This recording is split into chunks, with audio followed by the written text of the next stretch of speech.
Contratação do futebol brasileiro pegando fogo e hoje a gente vai falar de contratações aí pro meu time, o Vasco da Gama. A gente já fez alguns vídeos anteriores falando aí pro setor do meio de campo e ofensivo. E hoje a gente vai falar da defesa, jogadores aí apurados que jogam na MLS. A gente fez um filtro aí dos jogadores que têm tido um bom desempenho, que são boas opções aí de compra, de mercado e tudo mais. E também a gente fez esse filtro de jogadores que são sul-americanos, tá? Até porque é muito raro ter jogador mexicano e americano aqui no Brasil, pelo menos eu não lembro de nenhum caso, né? E o normal, de fato, é jogadores aí da América do Sul aqui, tanto que europeu também é uma raridade, né?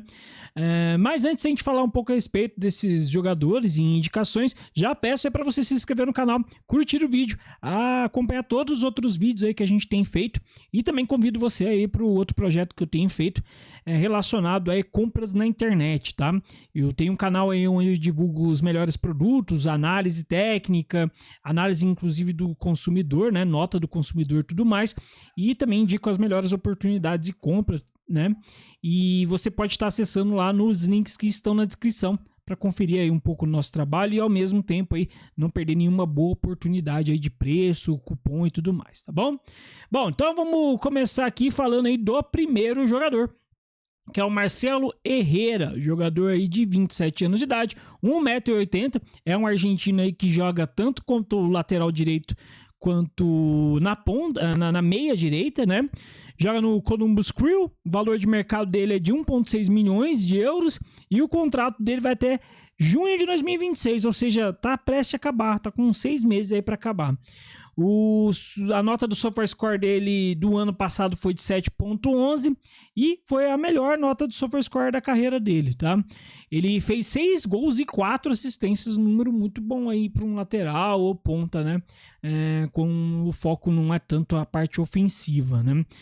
E o valor dele de mercado é bem baratinho, então talvez aí seja uma bela opção aí de mercado, né? Pensando aí em um jogador que pode acabar aí ficando baratinho. Esse jogador, na verdade, o passe dele tem é também do River Plate, então tem um acordo entre o River Plate e o Columbus, né? Então a gente tem que ver se tem uma opção de compra, como é que funciona. Isso às vezes não é muito aberto ao público, né? Mas seria uma bela opção aí de mercado aí num jogador que pode render para uma posição que é muito chata como lateral direito, né? Bom, o seguinte jogador é o Guilherme Biro, de 27 anos de idade, 25 anos de idade, desculpa, tá errado aqui, 1,88 m, brasileiro, que joga na lateral esquerda. Ele joga no Austin FC, valor de mercado dele é de 1,9 milhões de euros e o contrato dele vai até dezembro de 2027. A média do SofaScore dele do ano passado é de 7,01 e foi o melhor ano da carreira dele, tá? Ele fez 3 gols e 1 assistência. Esse jogador, quem não conhece, ele é da base do Curitiba, tá? Passou pelo Mirassol, teve destaque lá e por isso que ele foi pro Austin depois na MLS. Tem um outro jogador chamado Guilherme Biro também, que é do Corinthians. Ele tá no mercado periférico lá da Europa, se eu não me engano, tá? Mas não é ele, tá? São jogadores diferentes. Bom, posição de lateral esquerdo, gente, é muito difícil também, assim como lateral direito. Talvez, dependendo aí do país, né, um é mais difícil que o outro, inclusive. Então, outra bela alternativa aí, um jogador alto.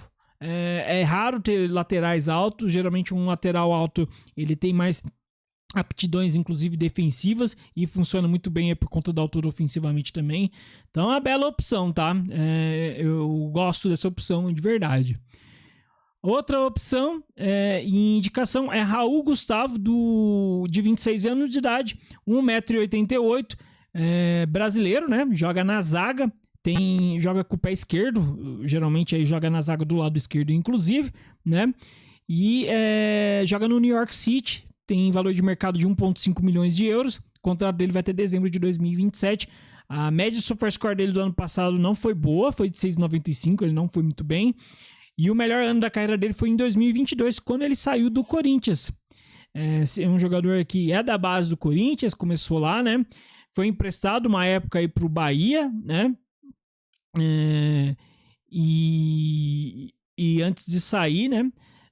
perdeu um pouco de espaço, né? Por isso que ele foi emprestado. E aí depois aí foi para a MLS e foi muito bem no seu primeiro ano, né? E agora tá aí jogando no New York City. Um belo jogador, é uma bela opção aí, jogador aí de 26 anos, zagueiro que joga com o pé esquerdo também é chato de encontrar, então talvez seja uma boa opção, tendo em vista que ele já fez um bom Brasileirão, né? Próximo jogador é o Marcelo Morales, de 22 anos de idade, 1,77 m, chileno, tá? Joga tanto pelo lateral esquerdo quanto pela meia esquerda, é do New York Red Bulls, tem valor de mercado 1,7 milhões de euros e o contrato dele vai até dezembro de 2027. A média do SofaScore dele do ano passado foi de 6,95, não foi muito bem ano passado, tá? E o melhor ano da carreira dele foi no ano de 2024, quando ele ainda jogava pela Universidade de Chile, né?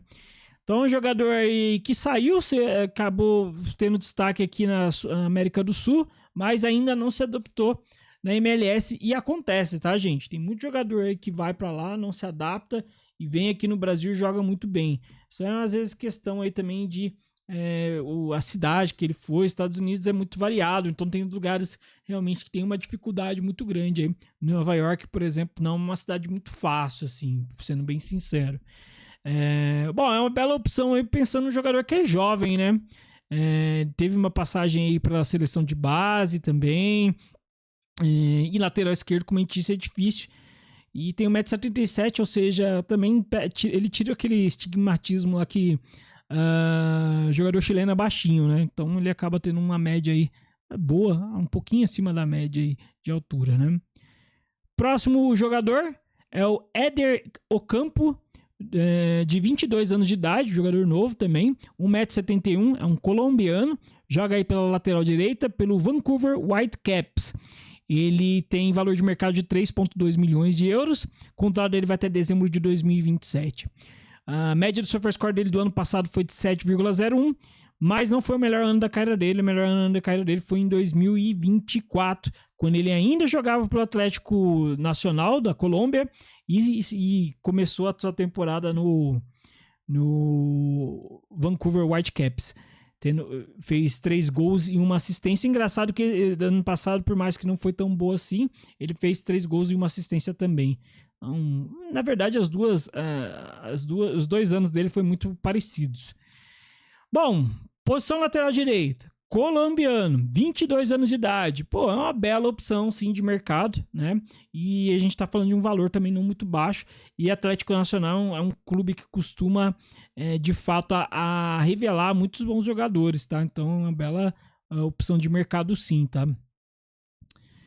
Próximo jogador aqui é o Brian Ceballos, que tem 24 anos de idade, 1,89 m de altura, colombiano também, joga tanto pela zaga quanto pela lateral direita, inclusive ele é destro, tá?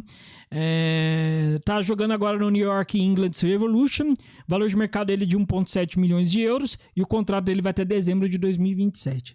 Média do SofaScore dele do ano passado foi de 7,02, que inclusive foi o melhor ano da carreira dele. Bom, um jogador aí que passou por muitos clubes, inclusive jogou aqui no Brasil no Fortaleza, não foi uma puta